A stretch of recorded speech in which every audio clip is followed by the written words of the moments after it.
Hello everyone, in this video I'm going to be showing you how to see liked posts, find your liked videos and check photos you have liked on Facebook. So this will be for Android, iPhone and also the same type of thing for the website on your computer as well.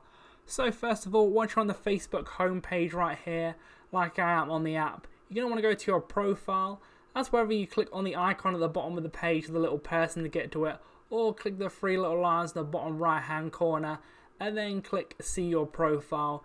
You're going to want to get to your profile here.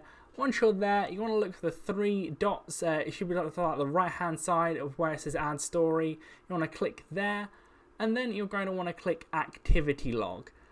And then you're going to be able to see all the types of things here. Like you see, got the example of these YouTube ones, the YouTube's post, YouTube video, the YouTube photo as well. All these ones here. You can scroll down through your list of all the history. You can like change the year. You got like, the years that you're there, the category of all these types of things too.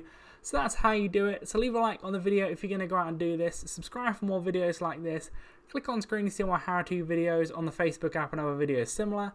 But that's it for now. I'll see you on the next video.